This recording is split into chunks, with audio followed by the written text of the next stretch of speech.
سمین Hafeez voice میں ہم آپ کو خوش آمدید کہتے ہیں۔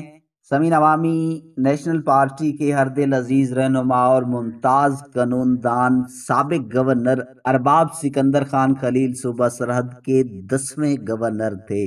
30 اپریل 1972 سے 14 فروری 1973 تک وہ صوبہ سرحد کے گورنر کے عہدے پر فائز رہے۔ جب 1970 کے انتخابات کے بعد صوبہ سرحد اور بلوچستان میں جمعیت علماء اسلام اور نیشنل عوامی پارٹی کی مشترکہ وزارتیں قائم ہوئیں اور ارباب سکندر خان خلیل کو سرحد کا گورنر مقرر کیا گیا تو صوبہ کی عینی سربراہ کی حیثیت سے انہوں نے سادگی، عاجزی اور اصرار کا جو مظاہرہ کیا اس نے پہلے زمانوں کی یاد تازہ کر دی تھی۔ قائد جمعیت مولانا فضل الرحمان کے والد مفتی محمود اس دور میں صوبہ سرحد کے وزیر اعلیٰ تھے اور وہ بھی گورنر ارباب سکندر خان کی محنت کے اسیر تھے۔ یہ گورنر ارباب خان سکندر کی سادگی اور اصول پرستی کی ایک زرعی مثال ہے کہ جب انہیں گورنر کے عہدے سے سبکدوش کر دیا گیا تو وہ حکم وصول کرتے ہی اپنا سامان جو صرف ایک سوٹ کیس پر مشتمل تھا اٹھا کر گورنر ہاؤس سے نکل آئے اور سیدھے وزیر اعلیٰ ہاؤس میں مولانا مفتی محمود کے پاس ان کے گھر پہنچ گئے۔ حتیٰ کہ صبح کا ناشتہ بھی مفتی صاحب کے پاس کیا اور پوچھنے پر کہا کہ جب میں گورنر ہی نہ رہا تو گورنر ہاؤس کا ناشتہ کیوں کرتا۔ جبکہ ایک تاریخ یہ بھی بتاتی ہے کہ جب ذوالفقار علی بھٹو نے بلوچستان کے عطا اللہ مینگل کی حکومت کو ایک غیر جمہوری طریقے سے برخاست کیا اور اسی بنا پر گورنر جنرل ارباب سکندر نے خود ہی 15 فروری 1973 کو گورنری سے استعفیٰ دے دیا تھا۔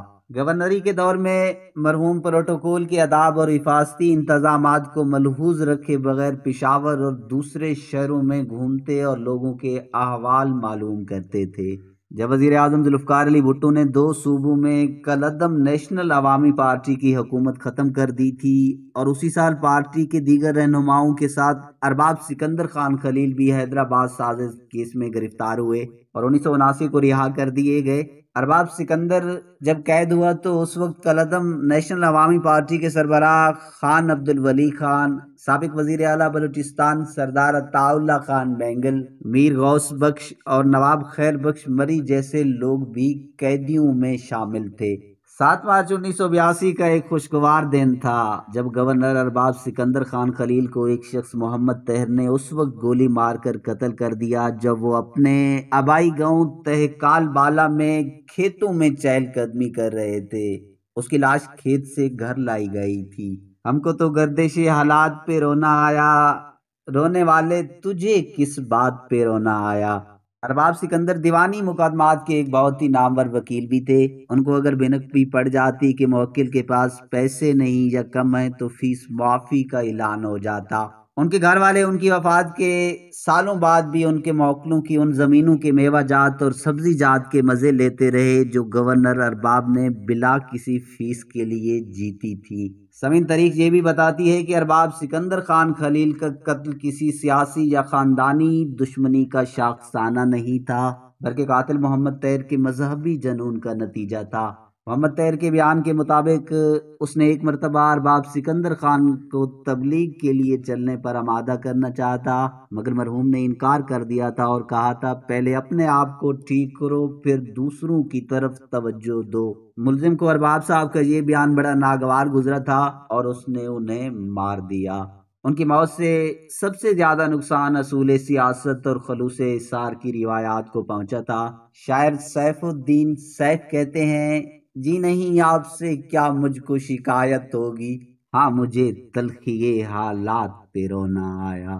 سمین ارباب سکندر خان مرحوم کی سیاسی سوچ اور فکر سے بے شمار لوگوں کو اختلاف رہا ہوگا لیکن ان کا خلوص، دیانت، شرافت، سادگی اور حب الوطنی ہر طبقہ میں مسلم رہی ہے اور اسی وجہ سے ملک کے تقریباً سبھی حلقوں میں ان کے لیے احترام کے جذبات پائے جاتے تھے۔ اس وقت کی مشہور شخصیت آغا شورش کاشمیری نے اپنے رسالے چٹان میں گورنر ارباب سکندر پر ایک مضمون لکھا تھا جس میں انہوں نے ارباب کو درویش گورنر کا خطاب دیا تھا۔ گورنر ارباب سکندر خان کی شریک حیات ارباب فتح محمد خان کی بڑی صاحبزادی تھیں۔ ان کو ایک بیٹا بھی اللہ نے عطا کیا تھا جس کا نام ارباب عبدالوہاب تھا جو 1970 میں گردن توڑ بخار سے وفات پا گیا تھا۔ گورنر ارباب خان سکندر خان کے والد ارباب سعادت خان بھی سیاسی ظلم کا نشانہ بنے تھے۔ انہیں ہری پور جیل میں قید کر دیا گیا تھا اور ان پر اتنے ظلم ڈھائے گئے جس کے نتیجے میں وہ تپے دیکھ کے مریض بن گئے۔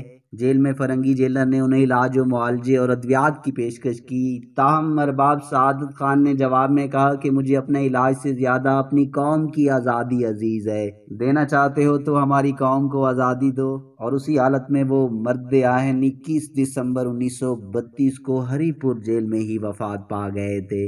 19 سال کی عمر میں ارباب سکندر خلیل کو اپنے والد کا جنازہ ہری پور سینٹرل جیل سے تہکال بالا لانا پڑا تھا۔ یاد رہے سن 1932 میں موٹر کاریں اور بسیں نہ ہونے کے برابر تھیں، لہٰذا جنازہ جانوروں سے بندے گاڑیوں میں لانا پڑا تھا۔